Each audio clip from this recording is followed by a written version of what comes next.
ابلیس جو ہے ہمارے بدن پہ حملہ نہیں کرتا، اس کا نشانہ اور اس کا ہدف ہمارا ایمان ہے، ہمارا تقوی ہے، ہمارا دین ہے، اس پر حملہ کرتا ہے۔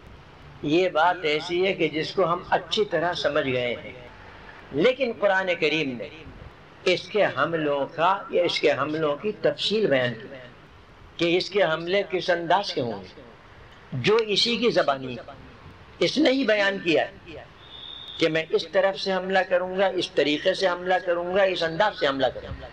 قرآن کریم نے اسی کے بیان کیے ہوئے حملوں کو اور ان کے طریقوں کو ذکر کیا اور ان کا توڑ اور ان سے بچاؤ بھی بتایا۔ بتائیے اب کون سی چیز باقی رہ گئی؟ دشمن کی نشاندہی کر دی، اس کے ہتھ کنڈوں کو بیان کر دیا، اس کو جو طاقت اللہ نے عطا فرما دی ہے وہ بھی قرآن میں آئی ہے، اور اس نے جو انداز اپنے حملوں کا ذکر کیا ہے وہ بھی قرآن میں موجود ہے، اور اس کے ان تمام ہتھ کنڈوں سے اور حملوں سے بچنے اور حفاظت کرنے کے طریقے بھی موجود ہیں۔ اب اگر ہم اس سے عبرت حاصل نہ کریں تو بتائیے قصور کس کا ہے، اللہ کا یا رسول کا یا ہمارا؟ آپ خود اس کا فیصلہ کیجیے۔ اسی لیے ہمارے موجودہ نظام تعلیم نے قرآن کو دور کر دیا اس امت سے، اس امت کے نونہالوں سے اتنا دور کر دیا کہ کبھی ذہن میں نہیں آتی یہ بات، کیونکہ قرآن کریم نے شیطان کے اور شیطان کی ان چیلوں کے تمام حملوں کے طریقے بتائے، ان سے بچنے کا طریقہ بتایا۔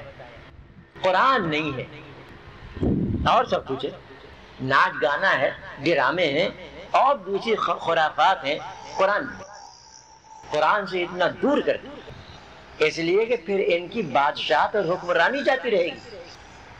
اگر اسکولوں اور کالجوں میں حقیقتاً قرآن آ گیا، نام کا نہیں، نام کا تو اب بھی ہے، حقیقتاً قرآن کریم آ گیا تو ان شیطانوں کی بادشاہت اور حکمرانی ختم ہو جائے گی۔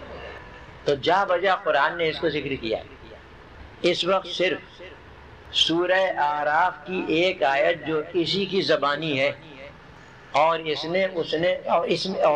اس نے اپنے حملوں کا انداز بتایا ہے۔ اس نے کہا اللہ تعالیٰ سے جب اس کو راندہ درگاہ کیا جا رہا تھا ابلیس کو، لَأَقْعُدَنَّ لَهُمْ صِرَاطَكَ الْمُسْتَقِيمَ، میں صراط مستقیم پر بیٹھ جاؤں گا۔ قسم کھا کے کہا اس نے۔ صراط مستقیم کیا ہے؟ ہمارے زمانے کے اعتبار سے قرآن و سنت، یہ صراط مستقیم، اور کوئی مسلمان اس سے اختلاف نہیں کرتا، تمام امت جانتی ہے، بچہ تک جانتا ہے کہ صراط مستقیم کہا جاتا ہے قرآن کو اور سنت رسول اکرم صلی اللہ علیہ وسلم، اس کے علاوہ کہیں صراط مستقیم نہیں۔ تو اس نے کہا میں بیٹھ جاؤں گا، قسم کھاتا ہوں تیری، فَبِمَا أَغْوَيْتَنِي، مجھے تو گمراہ کر ہی دیا تم نے۔ اللہ سے کہہ رہا ہے میں اسی کی قسم کھا کر کہتا ہوں کہ لَأَقْعُدَنَّ لَهُمْ صِرَاطَكَ الْمُسْتَقِيمَ، کہ میں بیٹھ جاؤں گا صراط مستقیم پر انسانوں کے لیے، لَأَقْعُدَنَّ لَهُمْ، انسانوں کے لیے بیٹھ جاؤں گا۔ جس طریقے سے کوئی پہرے دار بیٹھ جاتا ہے یا کوئی اور محافظ بیٹھ جاتا ہے، داخل نہیں ہونے دیتا، اس طریقے سے میں بیٹھ جاؤں، آنے نہیں دوں گا صراط مستقیم پر لوگوں کو، اور اگر آ جائیں گے تو پھر یہ کام کروں گا ثم لآتینہم من بین ایدیہم ومن خلفہم وعن ایمانہم وعن شمائلہم۔ ذرا سنیے، اگر آ گئے تو پھر میں ان پر حملہ کروں گا، لآتینہم، میں ان پر حملہ کروں گا، من بین ایدیہم، سامنے سے، ومن خلفہم، پیچھے سے، وعن ایمانہم، دہنی طرف سے، وعن شمائلہم، اور بائیں طرف سے، چومکھے حملے کروں گا، چاروں جانب سے حملے کروں گا، لاٹھی کے نہیں، تلوار کے نہیں، خنجر کے نہیں، گولی کے نہیں، گولے کے نہیں، اور کسی اسلحہ کے نہیں، وہ حملے ہوں گے کسی اور چیز کے جس کو میں ابھی بتاؤں گا۔ کہہ رہا ہے کہ پھر میں قسم کھا کر کہتا ہوں تیری کہ اگر یہ صراط مستقیم پر ان میں سے جو آ گئے تو پھر میں ان پر حملوں کی بارش کر دوں، چاروں طرف ہم سے حملے کر دوں، سامنے سے، پیچھے سے، دائیں سے، بائیں سے۔ سامنے سے حملے کروں گا کہ مستقبل کے خطرات پیش کر دوں گا ان کے سامنے۔ کیا کرو گے؟ کل کو اگر نوکری چھوٹ گئی یا کل کو وزارت ٹوٹ گئی تو کیا کرو گے؟ مستقبل کے خطرے۔ کیا ہوگا اگر ملازمت چھوٹ گئی، مکان تک تو ہے نہیں، کہاں سے لاؤ گے؟ کیا ہوگا اگر ہم نے یہ کام نہیں کیا تو مستقبل میں کیا ہوگا؟ ہزاروں اندیشے۔ سامنے سے یہ حملہ کرے گا، مستقبل سامنے کر دے گا۔ بچوں کا کیا ہوگا؟ اگر میں مر گیا تو بیوی کا کیا ہوگا؟ کیوں صاحب ذرا بتاؤ اپنے اپنے دل پر ہاتھ رکھ کر کہ کیا یہ ہمیں اندیشے پیش نہیں آتے؟ پیچھے سے حملہ کروں گا، یعنی پیچھے کی جانب، ماضی کی جانب اسے لے جاؤں گا۔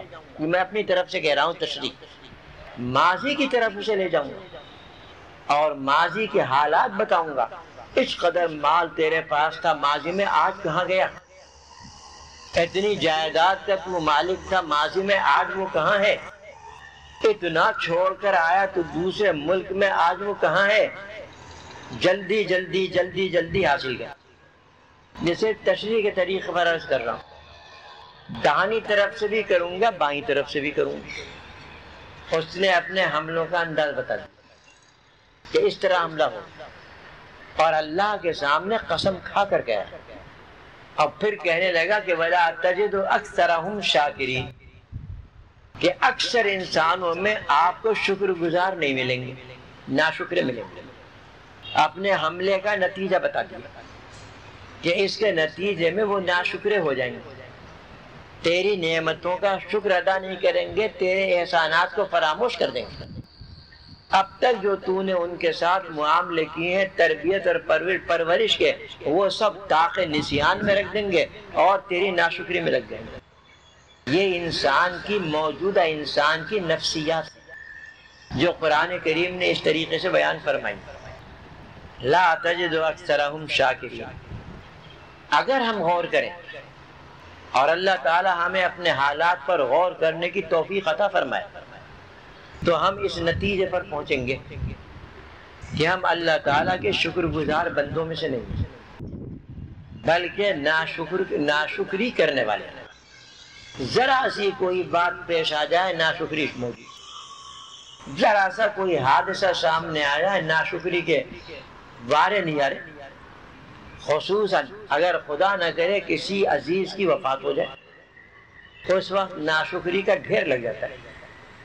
ناشکری کے سلسلے میں خواتین پیش ہیں، اور میں نہیں کہہ رہا اس کو بلکہ حضور علیہ السلام نے فرمایا کہ خواتین کے اندر یہ بات ہے، اور وہ شیطان کی وجہ سے کہ بہت جلدی ناشکری میں مبتلا ہو جاتی ہیں، عمر بھر عیش کرتی ہیں شوہر کے گھر میں، اگر ذرا سی کوئی ناگواری کی بات پیش آ جائے بس پھر نہ پوچھی، تمام ماضی کے احسانات اور تمام ماضی کا عیش و عشرت بھلا دیں گی اور کہیں گی کہ تیرے گھر میں ملا کیا ہے مجھے؟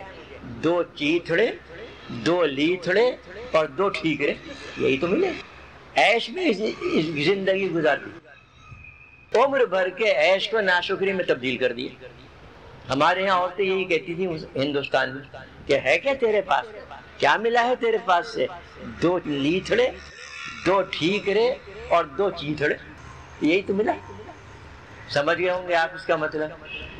آپ صلی اللہ علیہ وسلم نے فرمایا کہ عمر بھر عیش کرتی ہیں شوہر کے پاس، لیکن ذرا سی ناگواری پیش آ جائے تو سب کچھ بھلا کر ناشکری۔ یہ شیطان کے حملے سے، اسی وجہ سے آپ نے فرمایا کہ چونکہ ان میں ناشکری اس درجے کی ہے، اس لیے میں نے اکثر جہنم میں جو دیکھا عورتوں کو دیکھا۔ اللہ تعالیٰ محفوظ رکھے، ہماری خواتین کو محفوظ رکھے، وہ ایسا کام کریں ہی کیونکہ جہنم میں جائیں۔ یہیں سے قرآن کریم نے بتا دیا کہ اس کے ان چومکھے حملوں سے بچنے کا طریقہ ہے۔ چاروں طرف سے یہ حملے کر رہا ہے، اس سے بچاؤ اور اس کی حفاظت کا طریقہ ہے، اور وہ یہ ہے کہ اللہ کے شکر گزار بندے بن جاؤ، بچ گئے۔ کتنا آسان طریقہ قرآن نے بتا دیا. صراحتاً صاف صاف نہیں بتایا لیکن ضمناً بتا دیا، اندر اندر بتا دیا، کیونکہ اس کے حملوں کا مقصود تھا کہ ناشکرے ہو جائیں بندے. بس یہیں سے معلوم ہو گیا کہ جب وہ شکر گزار ہوں گے تو اس کے حملوں سے محفوظ. یہ تو صرف ایک جگہ میں نے آپ کے سامنے ذکر کی ہے، ورنہ قرآن کریم نے تو جا بجا اس کے ہتھ کنڈوں کو اور اس کے حملوں کو بیان کیا ہے. الشیطان یعدکم الفقر ویأمرکم بالفحشاء، تیسرے پارے میں یہ آیت موجود ہے. ترجمہ اس کا یہ کہ شیطان تمہیں ڈرائے گا فقر و فاقے سے، تنگ دستی سے، ایک طرف تو یہ کرے گا. وَيَأْمُرُكُمْ بِالْفَحْشَاءِ، اور تمہیں ترغیب دے گا بے حیائی کی باتوں. حملہ بتا دیا قرآن نے. یہ بے حیائی جو اس قدر پھیلی ہوئی ہے شیطانی عمل. یعدکم الفقر، تمہیں ڈرائے گا فقر و فاقے سے. آج جو رشوتوں کا عمل، مال حرام کی کثرت، غبن اور خیانتوں کے واقعات، دوسروں کے حقوق مار لینے کے جو واقعات ہیں، ان سب کی بنیاد اس پر ہے.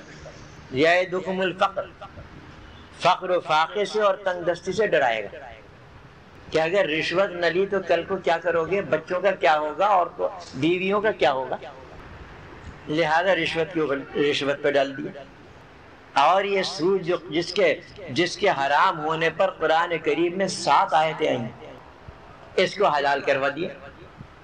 وہی فقر و فاقے سے ڈرنا، دوسروں کے حقوق ہتھیا لینا، وہاں بھی بنیاد یہی فقر و فاقہ ہے. صرف دنیا میں رہ کر صرف مال کی طلب اور اس کی ہوس، اس کی حرص، اس کا منشا بھی وہی فقر و فاقہ ہے. سوچئے تو صحیح کہاں تک معاملہ پہنچا. اور ہم میں سے کون اس سے بری ہے؟ صرف اللہ کے وہ نیک بندے جو اللہ رب العزت پر توکل رکھتے ہیں وہ بری. تو ایک تو وہ یہ کام کرے گا کہ ڈرائے گا، دھمکائے گا، خوب ڈرائے گا. اور دوسرا کام یہ ہے اس کا کہ بے حیائی کی رغبت، ترغیب دے گا. ترغیب ہی نہیں بلکہ حکم دے گا کہ تم بوڑھی ہو چکی ہو، تم تو پردہ کرو، برقع اوڑھ کے جاؤ، اور یہ جوان حسین و جمیل لڑکیاں ہیں ان کو بے پردہ پھراؤ. کیوں یہ بے حیائی نہیں؟ سوچیے تو صحیح. بڈھی ماں تو برقع اوڑھ کے جائے، کھوسٹ عورت تو برقعے میں جائے، نقاب چہرے پہ ڈالے، اور اپنی جوان بچیوں کو برسر عام پھرائے. یہ بے حیائی نہیں؟ محض وہمی اور خیالی فائدے کے پیش نظر کالجوں میں بھیج دیا بے پردہ لڑکیوں کو، اور وہاں سے جو وہ سوغات لے کر آتی ہیں تو پریشان ہوتی ہیں.